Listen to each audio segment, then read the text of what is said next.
Good afternoon.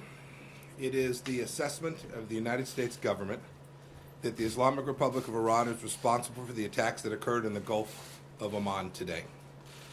This assessment is based on intelligence, the weapons used, the level of expertise needed to execute the operation, recent similar Iranian attacks on shipping, and the fact that no proxy group operating in the area has the resources and proficiency to act with such a high degree of sophistication. This is only the latest in a series of attacks instigated by the Islamic Republic of Iran and its surrogates against American and allied interests. And they should be understood in the context of 40 years of unprovoked aggression against freedom-loving nations. On April 22nd, Iran promised the world that it would interrupt the flow of oil through the Strait of Hormuz. It is now working to execute on that promise. In early May, the Revolutionary Guard Corps attempted the covert deployment of modified dhows capable of launching missiles. On May 12th, Iran attacked 4 commercial ships near the Strait of Hormuz. On May 14th, Iran-backed surrogates attacked by armed drones struck 2 strategically important oil pipelines in Saudi Arabia. On May 19th, a rocket landed near the U.S. Embassy in Baghdad. On May 31st, a car bomb in Afghanistan wounded 4 U.S. service members, killed 4 Afghan civilians, and wounded bystanders. Yesterday, Iranian surrogates fired a missile into Saudi Arabia, striking the arrivals terminal of an international airport, injuring 26 people.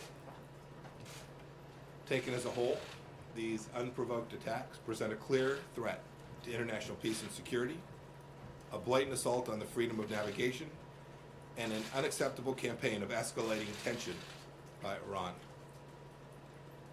Prime Minister Abe made a historic trip to Iran to ask the regime to de-escalate and enter into talks.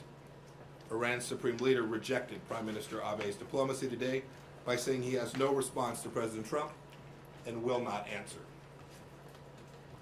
The supreme leader's government then insulted Japan by attacking a Japanese oil tanker just outside of Iranian waters, threatening the lives of the entire crew, creating a maritime emergency. Iran's foreign minister today responded to these attacks. He said sardonically, quote, "Suspicious doesn't begin to describe what likely transpired this morning," end of quote. Foreign Minister Zarif may think this is funny, but no one else in the world does.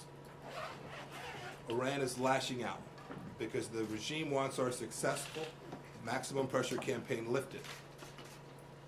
No economic sanctions entitle the Islamic Republic to attack innocent civilians, disrupt global oil markets, and engage in nuclear blackmail.